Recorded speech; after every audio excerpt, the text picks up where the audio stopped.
बिस्मिल्लाहिर्रहमानिर्रहीम अस्सलाम वालेकुम खेड़ा दे नाल मैं मुफाज करीम नाजरीन नैशनल चैंपियंस कप ਦਾ ਮੁਲਤਾਨ ਵਿੱਚ ਰੰਗਾਰੰਗ ਮੇਲਾ ਜਾਰੀ ਹੈ ਤੇ ਕੱਲ ਦੂਸਰਾ ਮੈਚ ਖੇਡਿਆ ਗਿਆ ਜਿੰਦੇ ਵਿੱਚ ਪਾਕਿਸਤਾਨ ਬਲੂਜ਼ ਨੇ ਪਾਕਿਸਤਾਨ ਗੋਲਡ ਨੂੰ 6 ਵਿਕਟਾਂ ਤੋਂ ਸ਼ਿਕਸਤ ਦਿੱਤੀ। ਸ਼ਾਹੀਨ ਅਫਰੀਦੀ ਦੀ ਟੀਮ ਦੀ ਅਸੀਂ ਗੱਲ ਕਰੀਏ ਬੜੀ ਮਾਯੂਸਕੁਨ ਪਰਫਾਰਮੈਂਸ ਰਹੀ ਹੈ, ਸਿਰਫ 212 ਰਨਸ ਬਣਾ ਸਕੇ ਨੇ।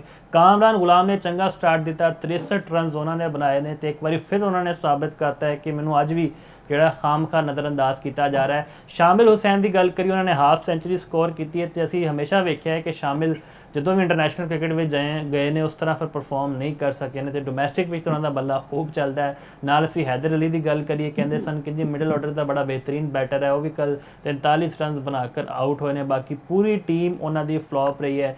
ਬਾਕੀ ਅਸੀਂ ਨਾਲ ਜ਼ਿਕਰ ਕਰੀਏ ਪਾਕਿਸਤਾਨ ਬਲੂਜ਼ ਦਾ, ਸੁਫਿਆਨ ਮੁਕੀਮ ਕਿਸੇ ਤਾਰਫ ਦੇ ਮੁਹਤਾਜ ਨਹੀਂ, ਉਹਨਾਂ ਨੇ 4 ਜ਼ਬਰਦਸਤ ਵਿਕਟਾਂ ਹਾਸਿਲ ਕੀਤੀਆਂ ਤੇ ਅੱਜ ਵੀ ਉਹ ਗੱਲਾਂ ਸ਼ੁਰੂ ਹੋ ਗਈਆਂ ਸੋਸ਼ਲ ਮੀਡੀਆ ਉੱਤੇ ਕਿ ਇੱਕ ਪਾਸੇ ਸ਼ਾਦਾਬ ਖਾਨ ਇੱਕ ਵਿਕਟ ਨਹੀਂ ਲੈ ਪਾ ਰਿਹਾ, 8 ਓਵਰ ਕਰ ਦਿੰਦਾ, 54 ਰਨਸ ਵੀ ਖਾ ਲੈਂਦਾ ਲੇਕਿਨ ਵਿਕਟ ਕੋਈ ਨੂੰ ਨਹੀਂ ਲੱਭਦੀ। ਦੂਜੇ ਪਾਸੇ ਸੁਫਿਆਨ ਮੁਕੀਮ ਜਿਹੜਾ ਵਿਕਟਾਂ ਦੇ ਵਿਕਟਾਂ ਲੈ ਰਿਹਾ, ਅੰਬਾਰ ਲਾ ਰਿਹਾ ਤੇ ਨਾਲ ਹਸਨ ਅਲੀ ਨੇ ਵੀ ਬੜੀ ਸ਼ਾਨਦਾਰ ਬੋਲਿੰਗ ਕੀਤੀ, ਉਹਨਾਂ ਨੇ ਵੀ 4 ਵਿਕਟਾਂ ਹਾਸਿਲ ਕੀਤੀਆਂ। ਲੇਕਿਨ ਇੱਕ ਬੁਰੀ ਖਬਰ ਇਹ ਸੀਗੀ ਕਿ ਉਹਨਾਂ ਨੂੰ ਹੀਟ ਸਟ੍ਰੋਕ ਹੋਇਆ ਸੀ, ਜਿੰਨੀ ਵਜ੍ਹਾ ਤੋਂ ਉਹਨਾਂ ਨੂੰ ਮੈਦਾਨ ਦੇ ਬਾਹਰ ਲੈ ਕੇ ਗਏ ਸੀਗੇ। ਬਾਅਦ 'ਚ ਉਹਨਾਂ ਦੀ ਤਬੀਅਤ ਕੁਝ ਬਿਹਤਰ ਹੋ ਗਈ ਸੀਗੀ। ਤੇ ਨਾਲ ਅਸੀਂ ਫਾਤਿਹ ਟੀਮ ਦੀ ਗੱਲ ਕਰੀਏ, ਸਾਜਿਦਾ ਫਰਹਾਨ ਦੀ ਟੀਮ ਦੀ ਬੜੀ ਜ਼ਬਰਦਸਤ ਬੈਟਿੰਗ ਕੀਤੀ ਹੈ ਜੀ। ਫਰਹਾਨ ਨੇ 102 ਰਨਸ ਦੀ ਨਾਕਾਬਲੇ ਸ਼ਿਕਸਤ ਇਨਿੰਗਸ ਖੇਡੀ ਹੈ, 9 ਜ਼ਬਰਦਸਤ ਚੌਕੇ ਤੇ 1 ਛੱਕਾ।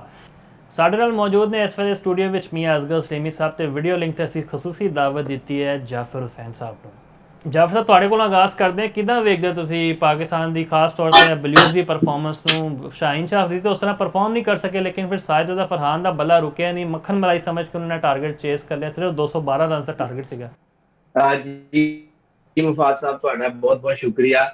ਬਿਲਕੁਲ ਇੰਜ ਹੀ ਹੈ ਕਿ ਦੇਖੋ ਜੀ, ਸ਼ਾਹੀਨ ਸ਼ਾਹ ਅਫਰੀਦੀ ਨੇ ਜਿਹੜੇ ਉਹ ਸਾਡੀ ਇੱਕ ਰੋਜ਼ਾ ਟੀਮ ਦੇ ਕਪਤਾਨ ਵੀ ਨੇ, ਤਾਂ ਕਹਿੰਦੇ ਨੇ ਕਿ ਮੈਨੂੰ ਇਹ ਨਹੀਂ ਪਤਾ ਮੈਂ ਕਿੰਨੀ ਦੇਰ ਤੱਕ ਕਪਤਾਨ ਹਾਂ, ਲੇਕਿਨ ਹਜੇ ਮੈਂ ਕਪਤਾਨ ਹਾਂ। ਤੇ ਜੋ ਤੁਸੀਂ ਜੇ ਇੰਟਰਨੈਸ਼ਨਲ ਟੀਮ ਦੇ ਹਜੇ ਆਪਣੇ ਆਪ ਨੂੰ ਕਪਤਾਨ ਸਮਝਦੇ ਹੋ ਤੇ ਤੁਹਾਡੀ ਜਿਹੜੀ ਪਰਫਾਰਮੈਂਸ ਹੈ ਉਹ ਡੋਮੈਸਟਿਕ ਦੇ ਵਿੱਚ ਵੀ ਨਜ਼ਰ ਆਣੀ ਚਾਹੀਦੀ ਹੈ। ਇੱਕ ਜਿਹੜਾ ਡੋਮੈਸਟਿਕ ਦਾ ਕੋਈ ਵੀ ਇਵੈਂਟ ਹੁੰਦਾ ਮੁਫਾਦ ਸਾਹਿਬ, ਉਹ ਸਿਰਫ ਇਸ ਲਈ ਉਹਦਾ ਇਨਕਾਰ ਕੀਤਾ ਜਾਂਦਾ ਹੈ ਕਿ ਜਿਹੜੇ ਪੁਰਾਣੇ ਸੀਨੀਅਰ ਖਿਡਾਰੀਆਂ ਨਾਲ ਇੰਟਰਨੈਸ਼ਨਲ ਸਟਾਰਸ ਦੇ ਨਾਲ ਮਿਲ ਕੇ ਖੇਡਣ ਤੇ ਉਹਨਾਂ ਨੂੰ ਗਰੂਮ ਹੋਣ ਦਾ ਮੌਕਾ ਮਿਲੇ ਤਾਂ ਕਿ ਫਿਊਚਰ ਦੇ ਜੀ ਵਿੱਚ ਅਸੀਂ ਉਹਨਾਂ ਨੂੰ ਕੌਮੀ ਟੀਮ 'ਚ ਸ਼ਾਮਲ ਕਰ ਸਕੀਏ ਤੇ ਮੁਲਕ ਦੀ ਨੁਮਾਇੰਦਗੀ ਕਰ ਸਕਣ।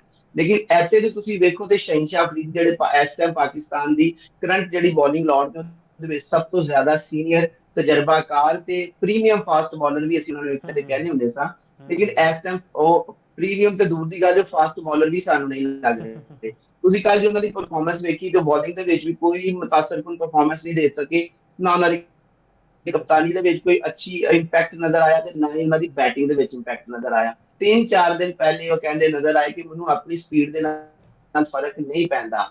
ਠੀਕ ਹੈ, ਤੁਹਾਨੂੰ ਸਪੀਡ ਨਾਲ ਫਰਕ ਨਹੀਂ ਪੈਂਦਾ ਤੇ ਫਿਰ ਤੁਸੀਂ 5 ਕਿਉਂ ਨਹੀਂ ਲਿਆ, ਤੇ 5 ਵਿਕਟਾਂ ਕਿਉਂ ਨਹੀਂ ਲਈਆਂ? ਤੁਸੀਂ ਘੱਟ ਸਪੀਡ ਨਾਲ 5 ਵਿਕਟਾਂ ਲੈ ਲਓ ਜੇ ਮੁਹੰਮਦ ਅਬਾਸ ਨੇ ਲਈਆਂ ਨੇ ਉਹਦੇ ਚ ਵੈਸਟ ਇੰਡੀਜ਼ ਦੇ ਖਿਲਾਫ ਟੈਸਟ, ਪਹਿਲੇ ਟੈਸਟ ਵਿੱਚ ਉਹਨਾਂ ਨੇ ਬੇਸ਼ੱਕ ਉਹਨਾਂ ਦੀ ਸਪੀਡ ਘੱਟ ਸੀ ਲੇਕਿਨ 5 ਵਿਕਟਾਂ ਲਈਆਂ ਸਨ ਤੇ ਉਹਦੇ ਬਾਵਜੂਦ ਲੋਕਾਂ ਨੇ ਉਹਨਾਂ ਨੂੰ ਐਪਰੀਸ਼ੀਏਟ ਕੀਤਾ ਸੀ। ਕਿਉਂਕਿ ਠੀਕ ਜੇ ਤੁਸੀਂ ਇਹ ਗੱਲ ਕਹਿੰਦੇ ਹੋ ਕਿ ਮੈਨੂੰ ਸਪੀਡ ਨਾਲ ਫਰਕ ਨਹੀਂ ਪੈਂਦਾ ਤੇ ਇਹ ਉਸ ਹੱਦ ਤੱਕ ਇਹ ਗੱਲ ਨੂੰ ਅਸੀਂ ਵੀ ਐਂਡੋਰਸ ਕਰਾਂਗੇ ਜੇ ਤੁਸੀਂ ਆਪਣੀ ਸਲੋ ਸਪੀਡ ਨਾਲ, ਥੋੜੀ ਸਪੀਡ ਨਾਲ, ਥੋੜੀ ਰਫ਼ਤਾਰ ਨਾਲ ਵੇਰੀਏਸ਼ਨਸ ਦੇ ਕੇ ਬੱਲੇਬਾਜ਼ਾਂ ਦੀ ਮੁਸ਼ਕਲਾਂ ਤਾਂ ਖੜੀਆਂ ਕਰਦੇ ਹੋ ਤੇ ਉਹਨਾਂ ਦੀਆਂ ਵਿਕਟਾਂ ਲੈਂਦੇ ਹੋ। ਕੱਲ ਤੁਸੀਂ ਵੇਖੋ ਕਿ ਜਿਹੜੀ ਪਾਕਿਸਤਾਨ ਬਲੂਜ਼ ਦੀ ਟੀਮ ਹੈ ਉਹ ਇੱਕ ਉਹਦੇ ਵਿੱਚ ਜ਼ਿਆਦਾ ਮੁੰਡੇ ਐਸੇ ਸਨ ਜਿਹੜੇ ਕੋਈ ਬਹੁਤ ਜ਼ਿਆਦਾ ਤਜਰਬਾਕਾਰ ਨਹੀਂ ਸਨ ਤੇ ਜੇ ਉਹਨਾਂ ਦੇ ਖਿਲਾਫ ਵੀ ਸ਼ਹੀਨ ਸ਼ਾਹ ਅਫਰੀਦੀ ਜਿਹਾ ਫਾਸਟ ਬੋਲਰ ਜਿਹਨੂੰ ਤਕਰੀਬਨ 8 ਤੋਂ 9 ਸਾਲ ਪਾਕਿਸਤਾਨ ਦੀ ਬੈਨ ਅਲ-ਅਕਵਾਮੀ ਸਤ੍ਹਾ ਤੇ ਨੁਮਾਇੰਦਗੀ ਕਰਦੇ ਹੋ ਗਏ ਨੇ, ਜੇ ਉਹੋ ਜਿਹਾ ਫਾਸਟ ਬੋਲਰ ਉਹਨਾਂ ਡੋਮੈਸਟਿਕ ਖੇਡਣ ਵਾਲੇ ਮੁੰਡਿਆਂ ਦੇ ਖਿਲਾਫ ਵੀ ਵਿਕਟ ਲੈਣ ਦੇ ਵਿੱਚ ਨਾਕਾਮ ਰਿਹਾ ਤੇ ਫਿਰ ਤੁਸੀਂ ਹੁਣ ਵੀ ਸੋਚ ਲਓ ਕਿ ਤੁਸੀਂ ਕਿੱਥੇ ਖੜੇ ਹੋ।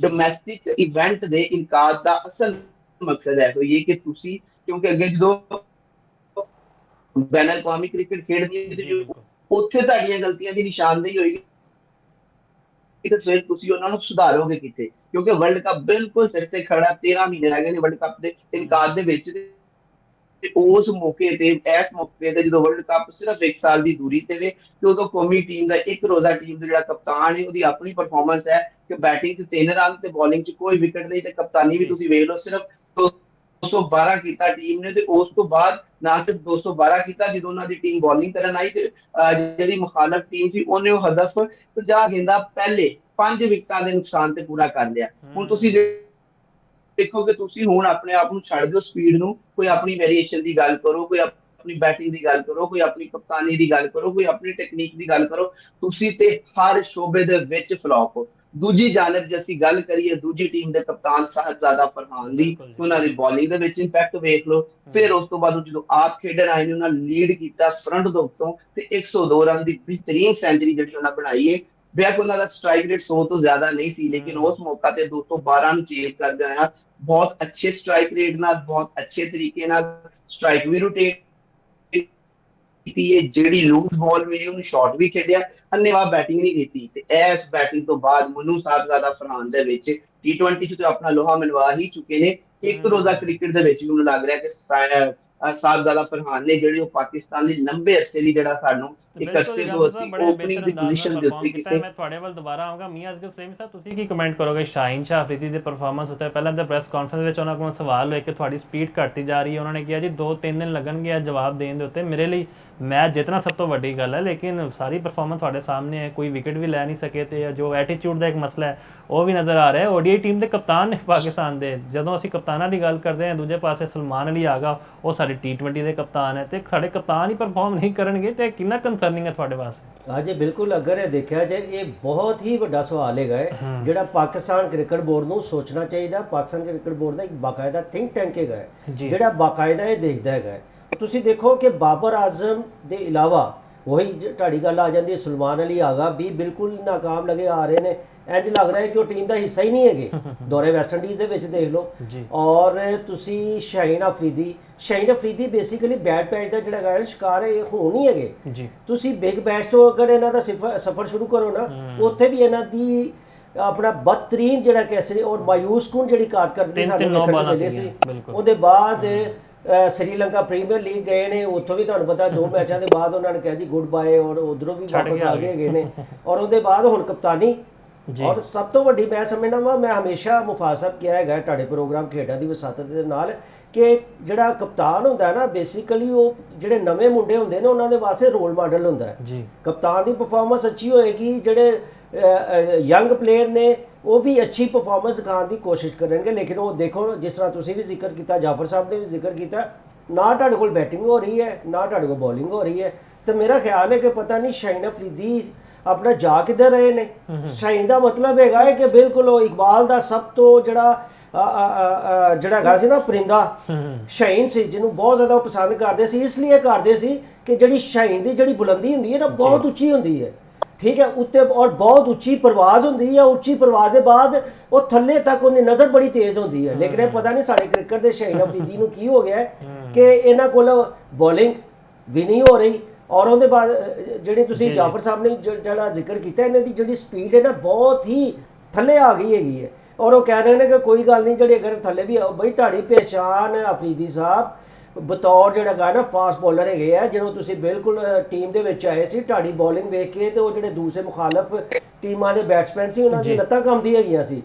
ਹੁਣ ਤਾਂ ਬਈ ਲੱਤਾਂ ਕੀ ਕੰਬਦੀਆਂ, ਮੀਡੀਅਮ ਪੇਸਰ ਲਿਖਣਾ ਸ਼ੁਰੂ ਕਰਤਾ ਹੈ ਸਰ ਜੀ। ਉਹਨਾਂ ਮੀਡੀਅਮ ਪੇਸਰ ਬੇਸਿਕਲੀ ਮੀਡੀਅਮ ਪੇਸਰ ਸਭ ਤੋਂ ਵੱਡੀ ਸਾਡੇ ਪ੍ਰੋਬਲਮ ਜਿਹੜੇ ਵੱਡੇ ਖਿਡਾਰੀ ਹੈਗੇ ਨੇ ਉਹਨਾਂ ਦੀ ਪਤਾ ਕੀ ਹੈਗੀ ਹੈ, ਉਹ ਉਸ ਜ਼ੋਨ ਤੋਂ ਹੀ ਬਾਹਰ ਨਹੀਂ ਆਉਂਦੇ ਹੈਗੇ ਕਿਉਂਕਿ ਅਸੀਂ ਗ੍ਰੇਟ ਪਲੇਅਰ ਹੈਗੇ ਆ, ਅਸੀਂ ਵੱਡੇ ਪਲੇਅਰ ਹੈਗੇ ਆ, ਅਸੀਂ ਸਟਾਰ ਪਲੇਅਰ ਹੈਗੇ ਆ। ਨਹੀਂ ਜੀ, ਹਮੇਸ਼ਾ प्लेयर की परफॉर्मेंस वड्डी हुंदी है, प्लेयर वड्डा नहीं जे हुंदा जी।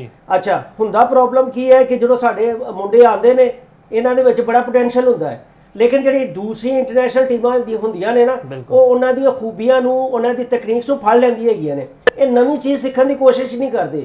शाहीन अफरीदी भी इसे फेस तो गुजर रहे ने, एक कोई नई वेरिएशन अपनी बॉलिंग दे विच नहीं लैके आ रहे। ठीक हो गया, चलो मान लिया जी काफ़ी हो गए ने और फिटनेस मसाइल का शिकार भी हो रहे हैं, कोई बहुत तेज़ बॉल भी नहीं हो रही। और भाई अगर तुहाडे कोल तेज़ नहीं हो रही बॉल दे विच कोई ऐसी वैरायटी लै वो कि ठीक है कम अज़ कम जिहड़ा है ना जिहड़े दूसरी टीमां दे अपना बैट्समैन हैगे ने उन्होंने चकमा देवो। हुण इंटरनेशनल जिहड़े प्लेयर ने उन्होंने तो तुसीं बड़ी दूर की गल हैगी है। हुण तो तुहाडे कोल जिहड़े डोमैसटिक प्लेयर ने वो नहीं संभाले जा रहे।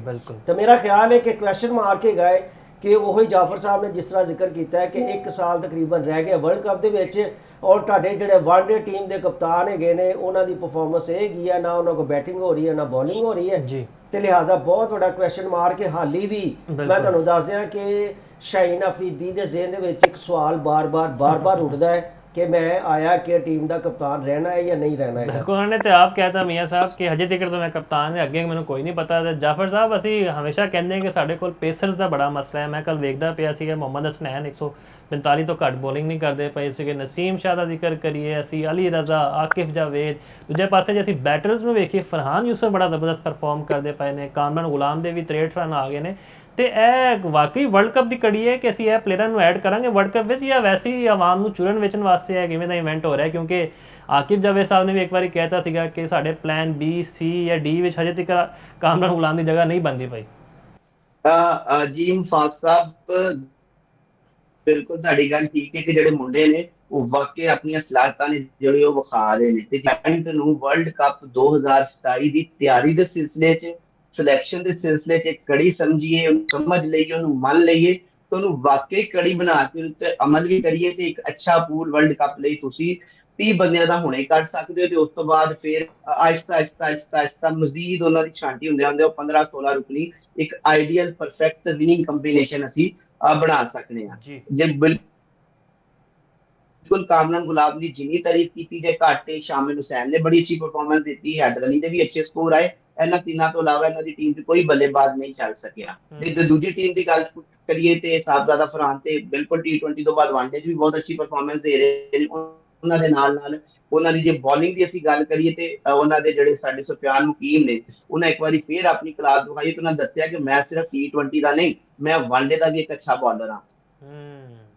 ਇਹ ਸੋਚਣ ਵਾਲੀ ਗੱਲ ਹੈ ਕਿ ਸਾਡੇ ਜਿਹੜੇ ਸਿਲੈਕਟਰਸ ਨੇ ਉਹ ਕੀ ਵਾਕਈ ਇਹਨੂੰ ਇਸ ਪਰਫਾਰਮੈਂਸ ਨੂੰ ਵੇਖਣਗੇ? ਸ਼ਾਇਦ ਸਿਰਫ ਇੱਕ ਇਵੈਂਟ ਹੈ, ਕਿਉਂਕਿ ਸਾਡੇ ਜਿਹੜੇ ਚੀਫ ਸਿਲੈਕਟਰ ਆਕਿਬ ਜੋ ਸਾਹਿਬ ਨੇ ਉਹ ਤੇ ਇਸ ਟਾਈਮ ਪਾਕਿਸਤਾਨ ਦੇ ਵਿੱਚ ਮੌਜੂਦ ਹੀ ਨਹੀਂ ਹੈ ਜਿਸ ਟਾਈਮ ਇਵੈਂਟ ਹੋ ਰਿਹਾ। ਸੋਸ਼ਲ ਮੀਡੀਆ ਤੋਂ ਵੀ ਪਤਾ ਚੱਲਿਆ, ਤੁਸੀਂ ਵੀ ਕੱਲ ਇਤਲਾਹ ਦਿੱਤੀ ਕਿ ਆਪਣੇ ਕਿਸੇ ਕੋਈ ਆਪਣੇ ਨਿੱਜੀ ਕਿਸੇ ਕੰਮ ਦੇ ਸਿਲਸਿਲੇ 'ਚ ਉਹ ਮੁਲਕ ਤੋਂ ਬਾਹਰ ਨੇ।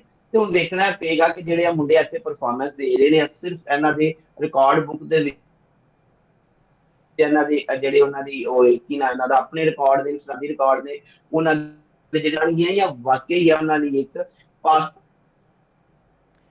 ਸਾਬਤ ਹੋਈ ਨੁਮਾਇੰਦਗੀ ਕਰਨ ਲਈ 2027 ਵਰਲਡ ਕੱਪ। ਪਤਾ ਇੱਥੋਂ ਹੀ ਚੱਲ ਜਾਏਗਾ ਕਿ ਕਿਹੜਾ ਖਿਡਾਰੀ ਪਰਫਾਰਮ ਕਰਦਾ ਪਿਆ ਡੋਮੈਸਟਿਕ ਵਿੱਚ ਤੇ ਉਹਨੂੰ ਪਲੇਇੰਗ 11 ਵਿੱਚ ਸ਼ਾਮਿਲ ਕਰਨਗੇ ਜਾਂ ਨਹੀਂ। ਮੀਆਂ ਸਾਹਿਬ, ਜ਼ਰਾ ਇੰਗਲੈਂਡ ਦੀ ਗੱਲ ਕਰਦੇ ਹਾਂ। ਅੱਜ ਸਿਲੈਕਟ 11 ਇੰਗਲਿਸ਼ ਟੀਮ ਨੇ ਟਾਸ ਜਿੱਤ ਕੇ ਬੈਟਿੰਗ ਦਾ ਫੈਸਲਾ ਕੀਤਾ ਤੇ ਕੱਲ ਅਸੀਂ ਵੇਖਿਆ ਪਾਕਿਸਤਾਨੀ ਕੁਝ ਬੈਟਰਸ ਹਨ, ਉਹਨਾਂ ਨੇ ਇਨਡੋਰ ਤੇ ਆਊਟਡੋਰ ਵੀ ਪ੍ਰੈਕਟਿਸ ਕੀਤੀ ਹੈ, ਜਿਹਦੇ ਵਿੱਚ ਸ਼ਾਨ ਮਸੂਦ ਬੜੀ ਇੰਟਰਸਟਿੰਗ ਗੱਲ ਹੈ ਕਿ ਅਗਰ ਪ੍ਰੈਕਟਿਸ ਕਰਨ ਆਏ ਸੀ, ਉਹਨਾਂ ਦੀ ਜਿਹੜੀ ਉਂਗਲੀ ਹੈ ਉਹ ਇੰਜਰਡ ਸੀਗੀ ਲੇਕਿਨ ਹਲਕੀ ਹਲਕੀ ਉਹਨਾਂ ਨੇ ਪ੍ਰੈਕਟਿਸ ਕੀਤੀ ਹੈ। ਅਜ਼ਾਨ ਅਵੈਸ ਦੀ ਅਸੀਂ ਗੱਲ ਕਰੀਏ, ਅਵੈਸ ਜ਼ਫਰ ਹੋਣ ਜਾਂ ਫਿਰ ਦੀਗਰ ਖਿਲਾੜੀ ਹੋਣ, ਰਿਜ਼ਵਾਨ, लेकिन सलमान अली आगा कल नज़र नहीं आया। की वजह तुम समझते हो? मतलब बिल्कुल ही मायूस हो गए ने या कोई सिलेक्टर या मैनेजमेंट का भी एतमाद हुण हो नहीं रहा उन्होंने उत्ते। हालांकि उन्होंने परफॉर्मेंस उत्ते सवालिया निशान है, उन्होंने तो सब तो वध के अगे आना चाहिए प्रैक्टिस करने ਲਈ। ਮੁਫਾਜ਼ ਸਾਹਿਬ, ਜਿਸ ਤਰ੍ਹਾਂ ਮੈਂ ਪਹਿਲੇ ਜ਼ਿਕਰ ਕੀਤਾ ਹੈ, ਖਿਲਾੜੀ ਜਿਹੜਾ ਹੈ ਉਹ ਕਦੀ ਵੱਡਾ ਨਹੀਂ ਹੁੰਦਾ, ਖਿਲਾੜੀ ਦੀ ਪਰਫਾਰਮੈਂਸ ਵੱਡੀ ਹੁੰਦੀ ਹੈ। ਬਿਲਕੁਲ ਜਿਸ ਤਰੀਕੇ ਨਾਲ ਸ਼ਾਨ ਮਸੂਦ ਨੂੰ ਕਪਤਾਨੀ ਤੋਂ ਹਟਾਇਆ ਗਿਆ ਸੀ, ਅਗਰ ਕੋਈ ਹੋਰ ਪਲੇਅਰ ਹੁੰਦਾ ਤਾਂ ਉਹਨਾਂ ਦਾ ਜਿਹੜਾ ਕੌਨਫੀਡੈਂਸ ਹੈਗਾ ਸੀ ਬਿਲਕੁਲ ਹੀ ਥੱਲੇ ਡਿੱਗ ਪੈਣਾ ਹੈਗਾ ਸੀ। ਲੇਕਿਨ ਉਹ ਕਹਿੰਦੇ ਨੇ ਉਹਨਾਂ ਨੇ ਡਿੱਗ ਕੇ ਫਿਰ ਉੱਤੇ ਜਿਹੜਾ ਗਾ ਨਾ ਉੱਤੇ ਆਉਣਾ ਸਿੱਖਿਆ ਹੈਗਾ ਔਰ ਉਹਨਾਂ ਨੇ ਆਪਣਾ ਮੁਸ਼ਕਲ ਵਕਤ ਦੇ ਵਿੱਚ ਸੈਂਚਰੀ ਵੀ ਵੈਸਟ ਇੰਡੀਜ਼ ਦੇ ਖਿਲਾਫ ਕੀਤੀ ਹੈਗੀ। ਔਰ ਹਾਲੇ ਤੱਕ ਚੂੰਕਿ ਸ਼ਾਨ ਮਸੂਦ ਜਿਹੜਾ ਗਾਣਾ ਡਿਸਕਸ ਹੋ ਰਹੇ ਨੇ, ਇਸ ਲਈ ਡਿਸਕਸ ਹੋ ਰਹੇ ਨੇ ਕਿ ਉਹਨਾਂ ਦੀ ਪਰਫਾਰਮੈਂਸ ਹੈਗੀ ਹੈ। ਬਾਬਰ ਆਜ਼ਮ ਬਿਲਕੁਲ ਇਸ ਤਰ੍ਹਾਂ ਇਸ ਲਈ ਡਿਸਕਸ ਹੋ ਰਹੇ ਨੇ ਕਿ ਉਹਨਾਂ ਦੀ ਪਰਫਾਰਮੈਂਸ ਜਿਹੜੀ ਹੈਗੀ ਹੈ ਨਾ ਉਹ ਬੜੀ ਜ਼ਬਰਦਸਤ ਜਾਰੀ ਹੈਗੀ ਹੈ। ਠੀਕ ਹੈ, ਲਿਹਾਜ਼ਾ ਮੈਂ ਸਮਝਦਾ ਵਾਂ ਕਿ ਜਿਹੜੇ ਗਏ ਨੇ ਸਲਮਾਨ ਅਲੀ ਆਗਾ ਬਿਲਕੁਲ T20 ਦੇ ਕਪਤਾਨ ਹੈਗੇ ਨੇ ਔਰ ਮੇਰਾ ਖਿਆਲ ਹੈ ਕਿ ਇਹਨਾਂ ਨੂੰ ਬਿਲਕੁਲ ਅੱਗੇ ਆਉਣਾ ਚਾਹੀਦਾ ਸੀ। ਲੇਕਿਨ ਲੱਗਦਾ ਹੈਗਾ ਕਿ ਜਿਸ ਤਰੀਕੇ ਨਾਲ ਰਿਜ਼ਵਾਨ ਔਰ ਸਲਮਾਨ ਅਲੀ ਆਗਾ ਇਹ ਦੋ ਇੱਕ ਐਸੇ ਪਲੇਅਰ ਹੈਗੇ ਨੇ, ਲੱਗਦਾ ਹੈ ਟੀਮ ਦਾ ਹਿੱਸਾ ਹੀ ਨਹੀਂ ਹੈਗੇ। ਇਹਨਾਂ ਦੇ ਬਗੈਰ ਪਾਕਿਸਤਾਨ ਟੀਮ ਜਿਹੜੀ ਹੈਗੀ ਨਾ ਖੇਲਦੀ ਹੈਗੀ। ਅਸੀਂ ਪਲੇਇੰਗ 11 ਨਾਲ ਨਹੀਂ ਖੇਲਦੇ, ਅਸੀਂ ਪਲੇਇੰਗ 9 ਦੇ ਨਾਲ ਖੇਲਦੇ ਪਏ ਹੈਗੇ। ਤੇ ਮੇਰਾ ਖਿਆਲ ਹੈ ਕਿ ਕੱਲ ਅਗਰ ਉਹ ਨਹੀਂ ਆਉਂਦੇ ਸਲਮਾਨ ਅਲੀ ਆਗਾ ਤਾਂ ਮੈਂ ਫਰਕ ਤਾਂ ਕਿੰਨੀ ਪੈਂਦਾ ਹੈਗਾ। ਅਗਰ ਆ ਵੀ ਜਾਂਦੇ ਉਹਨਾਂ ਨੇ ਕਿਹੜਾ ਜਿਹੜਾ ਗਾਣਾ ਕਿਲਾ ਫਤਿਹ ਕਰ ਲੈਣਾ ਹੈਗਾ। ਬਿਲਕੁਲ ਜਾਫਰ ਸਾਹਿਬ, ਤੁਸੀਂ ਇਹਦੇ ਉੱਤੇ ਕੀ ਕਹੋਗੇ? ਅਸੀਂ ਇੰਗਲਿਸ਼ ਟੀਮ ਦੀ ਬੋਲਿੰਗ ਲਾਈਨ ਦੀ ਗੱਲ ਕਰੀਏ, ਐਟਿੰਗਸਨ, ਜੋਫਰਾ ਆਰਚਰ, ਜੋਸ਼ ਟੰਗ ਤੇ ਕੱਲ ਜਿਹੜੇ ਸਾਡੇ ਬੈਟਰ ਸੀਗੇ ਉਹਨਾਂ ਨੂੰ ਖਸੂਸੀ ਮਸ਼ਕਾਂ ਕਰਾਈ ਗਈਆਂ ਬੈਟਿੰਗ ਦੀਆਂ। ਮਾਈਕਲ ਸਮਿਥ ਤੁਹਾਨੂੰ ਪਤਾ ਨਏ ਕੋਚ ਨੇ ਪਾਕਿਸਤਾਨ ਦੇ, ਉਹਨਾਂ ਦੀ ਕੋਈ ਖਾਸ ਅਚੀਵਮੈਂਟ ਨਹੀਂ ਨੇ ਲੇਕਿਨ ਚਲੋ ਲੈਵਲ 4 ਦੇ ਕੋਚ ਨੇ, ਨੋਟਿੰਗਮਸ਼ਾਇਰ ਦੀ ਵੀ ਇਹ ਕੋਚਿੰਗ ਕਰ ਚੁੱਕੇ ਨੇ। ਤੇ ਕਿੰਨੇ ਕਾਰਗਰ ਸਾਬਿਤ ਹੋ ਸਕਦੇ ਸਾਡੇ ਬੈਟਰਸ ਜਾਂ ਕਿੰਨਾ ਖਤਰਾ ਹੋ ਸਕਦਾ ਹੈ? ਕਿਉਂਕਿ ਇੰਗਲਿਸ਼ ਬੋਲਰਸ ਵੀ ਵੈਸੇ ਅਸੀਂ ਵੇਖੀਏ ਮਾਜ਼ੀ ਉਹਨਾਂ ਦਾ ਬੜਾ ਸ਼ਾਨਦਾਰ ਰਿਹਾ। ਏਸ਼ੀਆ ਸੀਰੀਜ਼ ਦੀ ਗੱਲ ਕਰੀਏ ਉਸ ਤੋਂ ਪਹਿਲੇ ਵੀ ਉਹ ਬੜੀਆਂ ਟੀਮਾਂ ਨੂੰ ਹਰਾ ਚੁੱਕੇ ਨੇ, ਜੋਫਰਾ ਆਰਚਰ, ਜੋਸ਼ ਟੰਗ ਜਿੱਦਾਂ ਮੈਂ ਗੱਲ ਕਰਦਾ ਪਿਆ ਸੀਗਾ। ਮੁਫਾਜ਼ ਸਾਹਿਬ, ਬਿਲਕੁਲ ਜਿਹੜਾ ਸਾਡੇ ਨਵੇਂ batting coach Michael Bruce agro Smith ਨੇ ਕੌਮੀ ਟੀਮ ਨੂੰ ਜੁਆਇਨ ਕਰ ਲਿਆ ਤੇ ਇਸ ਟਾਈਮ ਉਹ ਟੀਮ ਦੇ ਨਾਲ ਇੰਗਲੈਂਡ ਦੇ ਵਿੱਚ ਮੌਜੂਦ ਨੇ। ਤੇ ਉਮੀਦ ਇਹ ਕੀਤੀ ਜਾ ਸਕਦੀ ਹੈ ਕਿ ਬਿਲਕੁਲ ਹੈ ਕਿ ਬੈਨ ਅਲ-ਅਕਵਾਮੀ ਕ੍ਰਿਕਟ ਦੇ ਵਿੱਚ ਨਾ ਤੇ ਉਹਨਾਂ ਦਾ ਕੋਈ ਬਹੁਤ ਵੱਡਾ ਚੌੜਾ ਰਿਕਾਰਡ ਹੈ, ਨਾ ਬਤੌਰ ਕੋਚ ਵੀ ਉਹਨਾਂ ਦੀ ਕੋਈ ਬੈਨ ਅਲ-ਅਕਵਾਮੀ ਕ੍ਰਿਕਟ ਦੇ ਵਿੱਚ ਇੰਨੀਆਂ ਖਿਦਮਾਤ ਜਾਂ ਨੁਮਾਇਆਂ ਜਿਹੜੀ ਉਹਨਾਂ ਦੀ ਅਚੀਵਮੈਂਟਸ ਨੇ ਸਾਨੂੰ ਨਜ਼ਰ ਨਹੀਂ ਆਉਂਦੀਆਂ, ਕਿਉਂਕਿ ਕ੍ਰਿਕਟ ਤੰਜ਼ਾਨੀਆ ਤੋਂ ਇਲਾਵਾ ਕਾਉਂਟੀ ਦੇ ਵਿੱਚ ਇੱਕ ਹੋਰ ਟੀਮ ਦੇ ਨਾਲ ਉਹ ਬੈਟਿੰਗ ਕੋਚ ਦੇ ਤੌਰ ਤੇ ਮੁੰਸਲਿਕ ਰਹੇ ਨੇ। ਆਪਣੇ ਕੈਰੀਅਰ 'ਚ ਵੀ ਉਹਨਾਂ ਸਿਰਫ ਲੀਗ ਸਟੇਜ ਤੇ ਫਸਟ ਕਲਾਸ ਕ੍ਰਿਕਟ ਖੇਡੀ ਹੈ ਤੇ ਫਸਟ ਕਲਾਸ ਕ੍ਰਿਕਟ ਦੇ ਵਿੱਚ ਵੀ ਉਹਨਾਂ ਕੋਲ ਬਹੁਤ ਜ਼ਿਆਦਾ ਲੰਮਾ ਚੌੜੇ ਨਾ ਤੇ ਰਨ ਬਣਾਏ ਨੇ ਤੇ ਨਾ ਹੀ ਕੋਈ ਲੰਮਾ ਚੌੜਾ ਉਹਨਾਂ ਦਾ ਦੁਰਾਨੀਆ ਸੀ, ਲੇਕਿਨ ਉਸ ਤੋਂ ਬਾਵਜੂਦ ਲੈਵਲ 4 ਦੇ ਕੁਆਲੀਫਿਕੇਸ਼ਨ ਦੇ ਹਾਮਿਲ ਨੇ। ਤੁਸੀਂ ਉਮੀਦ ਕੀਤੀ ਜਾ ਸਕਦੀ ਕਿ ਕਿਉਂਕਿ ਮਾਡਰਨ ਡੇ ਕ੍ਰਿਕਟ ਦੇ ਵਿੱਚ ਤੁਹਾਡੇ ਜਿਹੜਾ ਇੱਕ ਅੱਛਾ ਖਿਲਾੜੀ ਹੈ, ਜ਼ਰੂਰੀ ਨਹੀਂ ਕੋਈ ਅੱਛਾ ਕੋਚ ਸਾਬਤ ਹੋਏ, ਤੇ ਇਹ ਵੀ ਜ਼ਰੂਰੀ ਨਹੀਂ ਕਿ ਜਿਹੜਾ ਅੱਛਾ ਕੋਚ ਉਹ ਬਾਅਦ ਵਿੱਚ ਅੱਛਾ ਖਿਲਾੜੀ ਵੀ ਰਿਹਾ ਹੋਏ, ਤੇ ਟੈਕਨੀਕ ਦੇ ਉੱਤੇ ਉਹਨਾਂ ਦਾ ਅਬੂਰ ਹਾਸਲ ਹੈ। ਉਹਨਾਂ ਨੂੰ ਤੇ ਉਮੀਦ ਕੀਤੀ ਜਾ ਸਕਦੀ ਹੈ ਕਿ ਜਿਹੜਾ ਮੁੰਡੇ ਨੇ ਅੱਛੀ ਪਰਫਾਰਮੈਂਸ ਦੇਣਗੇ ਬੈਟਿੰਗ ਦੇ ਹਵਾਲੇ ਨਾਲ, ਕਿਉਂਕਿ ਇੰਗਲੈਂਡ ਦਾ ਜਿਹੜਾ ਅਟੈਕ, ਇੰਗਲੈਂਡ ਦੇ ਬੋਲਿੰਗ ਅਟੈਕ ਦੀ ਗੱਲ ਕਰੀਏ ਤੇ ਇੰਗਲੈਂਡ ਦੇ ਬੋਲਿੰਗ ਅਟੈਕ ਦੇ ਸਾਹਮਣੇ ਤੇ ਦੁਨੀਆ ਦੀ ਕੋਈ ਵੀ ਜਿਹੜੀ ਬੈਟਿੰਗ ਲਾਈਨ ਹੈ ਨਾ ਉਹ ਲੜਖੜਾ ਸਕਦੀ ਹੈ, ਕਿਉਂਕਿ ਬਹੁਤ ਜ਼ਬਰਦਸਤ ਹੈ। ਜੋਫਰਾ ਆਰਚਰ ਦੀ ਗੱਲ ਕਰੀਏ, ਬ੍ਰੈਂਡਨ ਕਾਰਸ ਦੀ ਗੱਲ ਕਰੀਏ, ਤੇ ਫਿਰ ਉਹਨਾਂ ਦੇ ਮੀਡੀਅਮ ਪੇਸਰ ਦੇ ਟਿੰਕਸਨ ਦੀ ਗੱਲ ਕਰੀਏ, ਤੇ ਮੈਂ ਤੁਹਾਨੂੰ ਪਹਿਲੇ ਵੀ ਕਿਹਾ, ਮੈਂ ਦੁਬਾਰਾ ਵੀ ਕਹਿ ਰਿਹਾ, ਉਹ ਵੀ ਵੇਖਣਾ ਪੇਸਰ ਬਣ ਕੇ ਨਿਕਲਣਗੇ ਇਸ ਸੀਰੀਜ਼ ਤੋਂ ਬਾਅਦ, ਕਿਉਂਕਿ ਉਹਨਾਂ ਦੀ ਆਪਣੀਆਂ ਪਿੱਚਾਂ ਉਹਨਾਂ ਨੂੰ ਸਪੋਰਟ ਕਰੇਗੀ। ਦੂਜੀ ਤਰਫ ਜੇ ਪਾਕਿਸਤਾਨੀ ਬੱਲੇਬਾਜ਼ਾਂ ਦੀ ਗੱਲ ਕਰੀਏ ਤੇ ਮੈਂ ਇੱਥੇ ਤੁਸੀਂ ਜਿਵੇਂ ਦੱਸਿਆ ਕਿ ਪ੍ਰੈਕਟਿਸ ਸੈਸ਼ਨ ਦੇ ਦੌਰਾਨ ਸਲਮਾਨ ਅਲੀ ਆਗਾ ਨਜ਼ਰ ਨਹੀਂ ਆਏ, ਤੇ ਮੁਫਾਜ਼ ਸਾਹਿਬ ਮੈਂ ਗੱਲ ਦੁਬਾਰਾ ਕਰਨਾ ਜਾ ਰਿਹਾ ਹਾਂ ਕਿ ਸਲਮਾਨ ਅਲੀ ਆਗਾ ਨੂੰ T20 ਕ੍ਰਿਕਟ ਦਾ ਕੈਪਟਨ ਹੈ ਜਿਹੜਾ, ਉਹਨਾਂ ਦੀ ਕਿਸੇ ਪਰਫਾਰਮੈਂਸ, ਕਿਸੇ ਮੈਰਿਟ ਜਾਂ ਕਿਸੇ ਕ੍ਰਾਈਟੇਰੀਆ ਦੀ ਬੇਸ ਤੇ ਨਹੀਂ ਸੀ ਬਣਾਇਆ ਗਿਆ, ਬਲਕਿ ਉਹ ਵੀ ਇੱਕ ਸਾਡੇ ਪੁਰਾਣੇ ਚੀਫ ਸਿਲੈਕਟਰ ਦੀ ਸਿਫਾਰਿਸ਼ ਦੇ ਉੱਤੇ ਉਹਨਾਂ ਨੂੰ T20 ਕ੍ਰਿਕਟ ਦਾ ਕਪਤਾਨ ਬਣਾਇਆ ਗਿਆ ਸੀ, ਜਦੋਂ ਉਹਨਾਂ ਨੇ ਉਸ ਤੋਂ ਪਹਿਲੇ ਕੋਈ ਲੰਮਾ ਚੌੜਾ ਕੈਰੀਅਰ ਵੀ ਨਹੀਂ ਸੀ, 3 ਤੋਂ 4 ਮੈਚ ਮੈਕਸਿਮਮ ਉਹਨਾਂ ਨੇ T20 ਦੇ ਖੇਡੇ ਹੋਏ ਸਨ, ਤੇ ਉਹਨਾਂ ਨੂੰ ਕਪਤਾਨ ਬਣਾਤਾ ਗਿਆ। ਉਹ ਪੇ ਦਰ ਪੇ ਬਤੌਰ ਕਪਤਾਨ, ਬਤੌਰ ਬੱਲੇਬਾਜ਼ T20 ਕ੍ਰਿਕਟ 'ਚ ਫਲॉप ਹੋਏ, ਤੇ ਉਹਨਾਂ ਨੂੰ ਫੇਲ ਵੀ ਨਹੀਂ ਟਾਇਆ ਗਿਆ। ਲੇਕਿਨ ਇੱਥੇ ਜੇ ਵੇਖਿਆ ਜਾਏ, ਕਿਉਂਕਿ ਉਹ ਇੱਕ ਰੋਜ਼ਾ ਟੀਮ ਦੇ ਜਿਹੜੇ ਕੋਚ ਨੇ ਉਹਨਾਂ ਦੇ ਵੀ ਫੇਵਰੇਟ ਖਿਡਾਰੀ ਨੇ, ਲੇਕਿਨ ਇੱਥੇ ਕੋਚ ਹੋਰ ਹੈ, ਇੱਥੇ ਉਹ ਕੋਚ ਨਹੀਂ ਹੈ, ਮਾਈਕ ਹੈਸਨ ਨਹੀਂ ਹੈ ਕਿ ਸਲਮਾਨ ਅਲੀ ਆਗਾ ਜੋ ਵੀ ਕਰੇਗਾ ਟੀਮ 'ਚ ਰਹੇਗਾ। ਇੱਥੇ ਟੈਸਟ ਟੀਮ ਦੇ ਵਿੱਚ ਕਿਉਂਕਿ ਕਪਤਾਨ ਵੀ ਨਾ ਆ ਚੁੱਕਿਆ ਹੈ, ਤੇ ਨਵੇਂ ਕਪਤਾਨ ਦੇ ਨਾਲ ਬਾਬਰ ਆਜ਼ਮ ਇੱਕ ਅੱਛਾ ਕਪਤਾਨ ਹੈ ਜਿਹੜਾ ਆਪਣੇ ਫੈਸਲੇ ਖੁਦ ਕਰਦਾ ਹੈ। ਮਾਜ਼ੀ ਦੇ ਵਿੱਚ ਵੀ ਐਸੇ ਚੀਜ਼ ਦੀ ਵਜ੍ਹਾ ਤੋਂ ਜਾਣਿਆ ਜਾਂਦਾ ਸੀ ਕਿ ਬਾਬਰ ਆਜ਼ਮ ਆਪਣੇ ਫੈਸਲਿਆਂ ਦੇ ਵਿੱਚ ਕਿਸੇ ਦੀ ਮੁਦਾਖਲਤ ਬਰਦਾਸ਼ਤ ਨਹੀਂ ਸੀ ਕਰਦਾ, ਤੇ ਮੈਨੂੰ ਹੁਣ ਲੱਗਦਾ ਕਿ ਜਿਹੜੀ ਫਾਈਨਲ 11 ਪਹਿਲੇ ਟੈਸਟ ਦੀ ਬਣੇਗੀ ਉਹਦੇ ਸਲਮਾਨ ਅਲੀ ਆਗਾ, ਮੇਰਾ ਆਪਣੀ ਜ਼ਾਤੀ ਰਾਏ ਵੇ ਕਿ ਸ਼ਾਇਦ ਉਹਦਾ ਹਿੱਸਾ ਨਾ ਹੋਣ, ਕਿਉਂਕਿ ਇਹ ਫਾਈਨਲ 11 ਬਾਬਰ ਆਪ ਸਿਲੈਕਟ ਕਰਨਗੇ, ਕੋਈ ਹੋਰ ਸਿਲੈਕਟ ਨਹੀਂ ਕਰੇਗਾ। ਤੇ ਦੂਜੇ ਪਾਸੇ ਜੇ T20 ਤੇ ਇੱਕ ਰੋਜ਼ਾ ਕ੍ਰਿਕਟ ਦੀ ਗੱਲ ਕਰੀਏ ਤੇ ਜਿਹੜੀ ਸ਼ਹਿਨਸ਼ਾਹ ਅਫਰੀਦੀ ਦੀ ਜਿਹੜੀ ਹਾਲੀਆ ਕਾਰਕਰਦਗੀ ਜੇ ਉਹ ਰਾਹ ਹਮਵਾਰ ਕਰ ਰਹੀ ਹੈ ਕਿ ਬਾਬਰ ਆਜ਼ਮ ਜਦੋਂ ਇੰਗਲੈਂਡ ਦੇ ਖਿਲਾਫ ਜੋ ਨਾ ਸੀਰੀਜ਼ ਡਰਾ ਵੀ ਕਰ ਲਈ, ਜਿਤਨਾ ਦੂਰ ਦੀ ਗੱਲ ਜੀ, ਇੰਗਲੈਂਡ ਦੇ ਨਾਲ ਬਾਬਰ ਆਜ਼ਮ ਟੈਸਟ ਸੀਰੀਜ਼ ਡਰਾ ਕਰਨ 'ਚ ਵੀ ਕਾਮਯਾਬ ਹੋ ਗਏ, ਤਾਂ ਵਨਡੇ ਟੀਮ ਦੇ ਤੇ T20 ਟੀਮ ਦੇ ਕਪਤਾਨ ਵੀ ਬਣਾ ਦਿੱਤੇ ਜਾਣਗੇ। ਤੇ ਇਹ ਹੁਣ ਮੈਂ ਤੁਸੀਂ ਨਹੀਂ ਕਹਿ ਰਹੇ, ਸਾਡੀਆਂ ਇਹਨਾਂ ਗੱਲਾਂ ਉੱਤੇ ਜਿਹੜੀ ਮੋਹਰ ਸਬਤ ਕਰ ਰਹੀ ਹੈ ਉਹ ਸ਼ਹਿਨਸ਼ਾਹ ਅਫਰੀਦੀ ਦੀ ਗੱਲ ਹੈ, ਸ਼ਹਿਨਸ਼ਾਹ ਅਫਰੀਦੀ ਦੀ ਪਰਫਾਰਮੈਂਸ ਹੈ, ਜਿਹੜੇ ਪਤਾ ਨਹੀਂ ਸ਼ਾਇਦ ਉਹਨਾਂ ਨੂੰ ਕੋਈ ਉੜਦੀ ਉਡਾਂਦੀ ਕੋਈ ਖਬਰ ਮਿਲੀ ਹੈ ਜਾਂ ਉਹਨਾਂ ਨੇ ਆਪ ਹੀ ਵਹਿਮ ਪਾਲ ਲਿਆ ਕਿ ਮੈਂ ਹੁਣ ਕਪਤਾਨ ਨਹੀਂ, ਉਹ ਸਿਰਫ ਇਸ ਖਬਰ ਤੇ ਇਸ ਵਹਿਮ ਦੀ ਬੇਸ ਦੇ ਉੱਤੇ ਬਤੌਰ ਖਿਲਾੜੀ ਵੀ ਆਪਣੀ ਕਾਰਕਰਦਗੀ ਤੋਂ ਹੱਥ ਤੋਂ ਬੈਠੇ ਨੇ। ਤੇ ਦੂਜੀ ਤਰਫ ਜੇ ਸ਼ਾਨ ਮਸੂਦ ਦੀ, ਉਹਨੇ ਮੀਆਂ ਸਾਹਿਬ ਨੇ ਗੱਲ ਕੀਤੀ, ਇੱਕ ਛੋਟਾ ਜਿਹਾ ਕਮੈਂਟ ਉਹਨਾਂ ਤੇ ਵੀ ਕਰਨਾ ਚਾਹਾਂਗਾ ਕਿ ਸ਼ਾਨ ਮਸੂਦ ਕੋ ਕਪਤਾਨੀ ਖੋਣ ਤੋਂ ਬਾਅਦ ਜਿਹੜੀ ਉਹਨਾਂ ਦੀ ਪਰਫਾਰਮੈਂਸ ਤੇ ਉਹਨਾਂ ਦੀ ਸੈਂਚੁਰੀ ਸੀ, ਉਹਨੇ ਉਹਨਾਂ ਨੂੰ ਇੱਕ ਕਹਿ ਲਓ ਕਿ ਆਰਡੀਨਰੀ ਬੱਲੇਬਾਜ਼ਾਂ ਦੀ ਫਰਿਸਤ ਚੋਂ ਕੱਢ ਕੇ ਗ੍ਰੇਟ ਬੱਲੇਬਾਜ਼ਾਂ ਦੀ ਫਰਿਸਤ ਸ਼ਾਮਲ ਕੀਤਾ। ਸਚਿਨ ਤੰਦੂਲਕਰ ਦੀ ਮਿਸਾਲ ਦਿਆਂਗਾ, ਜਦੋਂ ਉਹਨਾਂ ਕੋਲ ਕਪਤਾਨੀ ਲਈ ਗਈ ਤੇ ਜਦੋਂ ਕਪਤਾਨੀ ਤੋਂ ਬਾਅਦ ਅੱਗੇ ਵਾਪਸ ਆਏ ਤਾਂ ਉਹਨਾਂ ਆਂਦਿਆਂ ਹੀ ਫਿਰ ਸੈਂਚੁਰੀ ਜੜ ਦਿੱਤੀ। ਤੇ ਸ਼ਾਨ ਮਸੂਦ ਪਹਿਲੇ ਵੀ ਉਹਨਾਂ ਨੂੰ ਪਰਚੀ ਕਿਹਾ ਜਾਂਦਾ ਸੀ, ਲੇਕਿਨ ਉਹਨਾਂ ਹਮੇਸ਼ਾ ਆਪਣੀ ਬੱਲੇਬਾਜ਼ੀ ਦੇ ਬਲਬੂਤੇ ਤੇ ਆਪਣੀ ਪਰਫਾਰਮੈਂਸ ਦੇ ਨਾਲ ਬਿਲਕੁਲ ਜਾਫਰ ਸਾਹਿਬ ਤੁਸੀਂ ਸਹੀ ਆਖਿਆ, ਬਿਲਕੁਲ ਪਰਚੀ ਨਹੀਂ ਨੇ, ਉਹਨਾਂ ਨੇ ਹਮੇਸ਼ਾ ਪਾਕਿਸਤਾਨ ਲਈ ਪਰਫਾਰਮ ਕੀਤਾ ਬਿਹਤਰ ਅੰਦਾਜ਼ ਨਾਲ। ਚਲੋ ਕਪਤਾਨੀ ਵਿੱਚ ਉਹਨਾਂ ਦੇ ਮਸਲੇ ਮਸਾਇਲ ਰਹੇ, ਅਸੀਂ ਤਨਕੀਦ ਵੀ ਕੀਤੀ ਹੈ, ਤਕਰੀਬਨ 38 ਸਾਲ ਉਹਨਾਂ ਦੀ ਉਮਰ ਹੋ ਗਈ ਹੈ ਤੇ ਬੜੀ ਕਾਉਂਟੀ ਕ੍ਰਿਕਟ ਵੀ ਉਹਨਾਂ ਨੇ ਖੇਡੀ ਹੈ UK ਵਿੱਚ, ਤੇ ਅੱਛੀ ਗੱਲ ਹੈ ਜੀ ਕਿ ਉਹ ਰਿਕਵਰ ਹੋ ਰਹੇ ਨੇ, ਸਾਨੂੰ ਜ਼ਰੂਰਤ ਵੀ ਹੈ ਉਹਨਾਂ ਦੀ। ਲੇਕਿਨ ਹੁਣ ਇਹ ਵੀ ਕਿਹਾ ਜਾ ਰਿਹਾ ਸੀ ਕਿ ਖੁਦਾ ਨਾ ਖਾਸਤਾ ਉਹ ਇੰਜਰਡ ਰਹੇ ਨੇ ਤੇ ਉਹਨਾਂ ਦੇ ਬੈਕਅਪ ਤੇ ਹੋ ਸਕਦਾ ਹੈ ਕਾਮਰਾਨ ਗੁਲਾਮ ਆ ਜਾਣ, ਲੇਕਿਨ ਲੱਗਦਾ ਹੈ ਸ਼ਾਇਦ ਦੁਲੇ ਦੀ ਸਿਰਫ ਇੱਕ ਖੁਆਇਸ਼ ਹੁੰਦੀ ਨਾ, ਉਹੀ ਸਾਡੀ ਖੁਆਇਸ਼ ਰਹਿ ਜਾਏਗੀ। ਬਹਿਰਹਾਲ ਜੀ ਗੁੱਡ ਲੱਕ ਕਹਿੰਦੇ ਪਾਕਿਸਤਾਨ ਟੀਮ ਨੂੰ ਵੀ, ਅੱਜ ਪ੍ਰੈਕਟਿਸ ਮੈਚ ਜਾਰੀ ਹੈ ਸਿਲੈਕਟ 11 ਦਾ। ਬ੍ਰੇਕ ਦਾ ਕਿਹਾ ਜਾ ਰਿਹਾ, ਬ੍ਰੇਕ ਤੋਂ ਬਾਅਦ ਕੌਮੀ ਹਾਕੀ ਟੀਮ ਦੀ ਗੱਲ ਕਰਦੇ ਹਾਂ, ਉਹਨਾਂ ਨੇ ਬੈਲਜੀਅਮ ਵਿੱਚ ਡੇਰੇ ਲਾ ਲਏ ਨੇ, ਮਤਲਬ ਹਾਲੈਂਡ ਵੀ ਟੀਮ ਜਿਹੜਾ ਖੇਡੇਗੀ ਜਾ ਕੇ, ਤੇ ਪਹਿਲਾ ਮੈਚ ਪਾਕਿਸਤਾਨ ਦਾ ਇੰਗਲੈਂਡ ਦੇ ਖਿਲਾਫ ਹੋਏਗਾ। ਉਮੀਦ ਕਰਦੇ ਹਾਂ ਪ੍ਰੋ ਲੀਗ ਤਰ੍ਹਾਂ ਪਾਕਿਸਤਾਨ ਦੀ ਪਰਫਾਰਮੈਂਸ ਰਹੀ ਨਹੀਂ ਰਹੇਗੀ, 7-0 8-0 5-1। ਬਹਿਰਹਾਲ ਜੀ ਇੱਥੇ ਬ੍ਰੇਕ ਲੈਂਦੇ ਹਾਂ, ਬ੍ਰੇਕ ਤੋਂ ਬਾਅਦ ਵਾਪਸ ਹਾਜ਼ਰ ਹੋਗੇ।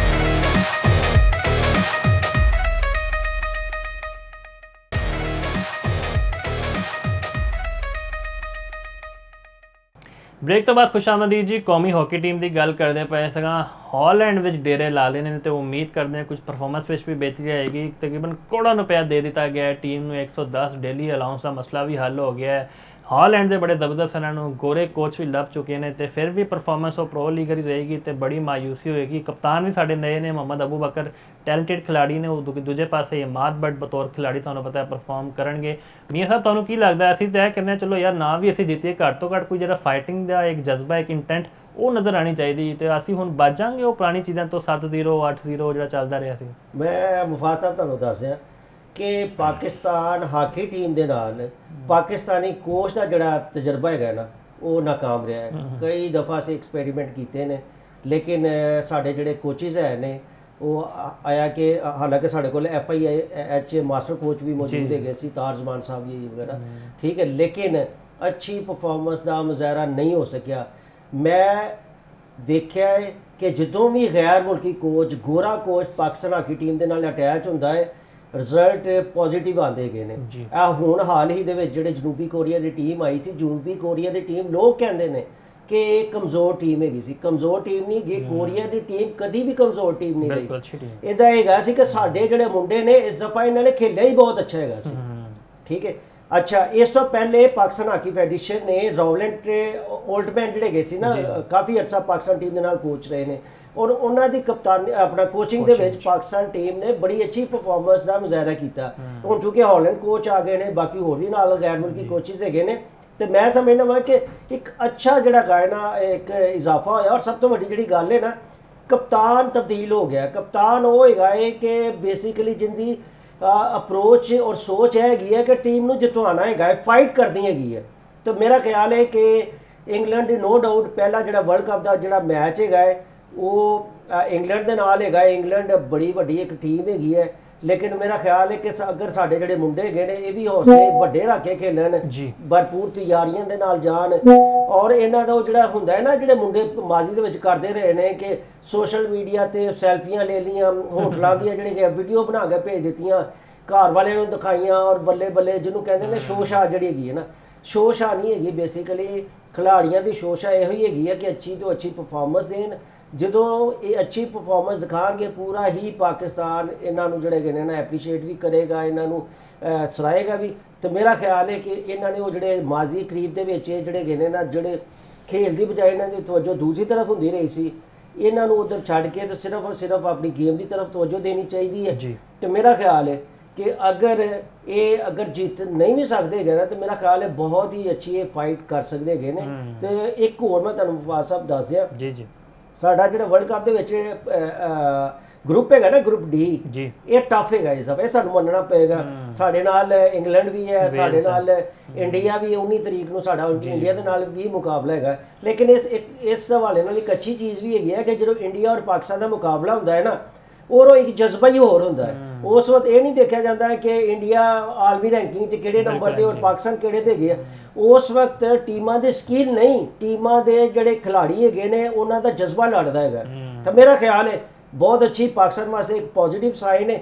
ਅਗਰ ਪਾਕਿਸਤਾਨ, ਮੈਂ ਤੁਹਾਨੂੰ ਇੱਕ ਚੀਜ਼ ਦੱਸਦਾ ਵਾਂ ਕਿ ਇੰਗਲੈਂਡ ਜਾਂ ਇੰਡੀਆ ਦੇ ਵਿੱਚੋਂ ਇੱਕ ਮੈਚ ਵੀ ਪਾਕਿਸਤਾਨ ਜਿੱਤਣ 'ਚ ਕਾਮਯਾਬ ਹੋ ਜਾਂਦਾ ਹੈ ਤਾਂ ਅੱਗੇ ਵੇਲਸ ਨੂੰ ਪਾਕਿਸਤਾਨ ਈਜ਼ੀਲੀ ਹਰਾ ਲੇਗਾ ਤੇ ਅੱਗੇ ਜਾਣ ਦੇ ਇਹਨਾਂ ਦੇ ਚਾਂਸਿਸ ਬਹੁਤ ਜ਼ਿਆਦਾ ਵੱਧ ਸਕਦੇ ਹੈਗੇ ਨੇ। ਲੇਕਿਨ ਮੁੰਡਿਆਂ ਨੂੰ ਜਿਹੜੇ ਹੈਗੇ ਨੇ ਨਾ ਬਿਲਕੁਲ ਨਵੇਂ ਹੌਸਲੇ, ਨਵੇਂ ਅਜ਼ਮ ਦੇ ਨਾਲ ਬਿਲਕੁਲ ਮੈਦਾਨ 'ਚ ਉਤਰਨਾ ਚਾਹੀਦਾ ਹੈ ਔਰ ਭੁੱਲ ਜਾਣ ਕਿ ਦੁਨੀਆ ਦੀ ਵੱਡੀ ਟੀਮ ਹੈ ਜਾਂ ਛੋਟੀ ਟੀਮ ਹੈਗੀ ਹੈ, ਅੱਛਾ ਖੇਲ ਪੇਸ਼ ਕਰਨ, ਜਿਹੜੀ ਗੇਮ ਫਤਹ ਪਾਕਿਸਤਾਨ ਟੀਮ ਦਾ ਮੁਕੱਦਰ ਬਣੇਗੀ। ਬਿਲਕੁਲ ਜੀ, ਉਮੀਦ ਤੇ ਦੁਨੀਆ ਕਾਇਮ ਹੈ। ਮੀਆਂ ਸਾਹਿਬ ਸਹੀ ਆਖਦੇ ਪਏ ਸੀਗੇ ਕਿ ਸਾਡੇ ਕੋਲ 4 ਹਾਕੀ ਦੇ ਵਰਲਡ ਕੱਪ ਤੇ 3 ਓਲੰਪਿਕਸ ਮੈਡਲ ਨੇ, ਲੇਕਿਨ ਫਿਰ ਵੀ ਪਰਫਾਰਮੈਂਸ ਉਹ ਪੁਰਾਣੀ ਰਵੇ ਤੇ ਦੁੱਖ ਤੇ ਹੁੰਦਾ ਹੈ ਕਿਉਂਕਿ ਬੱਚੇ, ਬੁੜੇ, ਖਵਾਤੀਨ ਹਰ ਕੋਈ ਇਸ ਖੇਡ ਨੂੰ ਸ਼ੌਕ ਨਾਲ ਵੇਖਦਾ ਹੈ।